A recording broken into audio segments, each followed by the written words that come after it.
তেলে পেঁয়াজ ভেজে নিচ্ছি। তারপরে এখানে আমি সামান্য পরিমাণ পানি দিয়ে দিচ্ছি মশলা কষানোর জন্য। এরপরে পরিমাণ মতো লবণ, হলুদের গুঁড়া, ধনিয়ার গুঁড়া আর মরিচের গুঁড়া দিয়ে দিচ্ছি। এরপরে আমি এখানে আদা রসুন বাটা দিয়ে দিচ্ছি। তারপরে আমি মশলাটাকে ভালোভাবে কষিয়ে নিচ্ছি। মশলা কষানো হয়ে গেলে তারপরে আমি দিয়ে দিচ্ছি এখানে ডাল। এই ডালটা হচ্ছে মটর ডাল, আর মটর ডালটা যেহেতু সিদ্ধ হতে একটু সময় লাগে, এর জন্য 1 ঘন্টার মতো ভিজিয়ে রাখতে হবে। ডালটাকে আমি 1 ঘন্টা ভিজিয়ে রেখেছি। এরপরে ডাল দিয়ে দেওয়ার পরে এখানে আমি আলু দিয়ে দিচ্ছি। আলুটাকে কিভাবে করে কেটে নিয়েছি সেটা দেখাই যাচ্ছে। ঠিক যেমন আমরা আলু ভাজি করার জন্য কেটে নিই, সেভাবে করেই আমি এখানে আলুটাকে দিয়ে দিয়েছি। এরপরে যখন ভালোভাবে কষানো হয়ে যাবে তারপরে আমি এখানে এলাচ আর দারুচিনি দিয়ে দিচ্ছি। তারপরে এখানে যখন ডালটা কষানো হয়ে যাবে এরপরে আমি এখানে পরিমাণ মতো পানি দিয়ে দিয়েছি ডাল সিদ্ধ হওয়ার জন্য।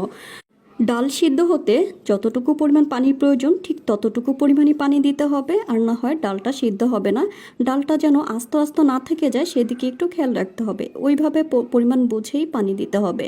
এই যে আমার ডাল সিদ্ধ হয়ে গিয়েছে, দেখাই যাচ্ছে কেমন হয়েছে ডালের কালারটা। আর এইটা কিন্তু দেখতে যতটা সুন্দর হয়েছে খেতেও না অসম্ভব রকমের মজা হয়েছে।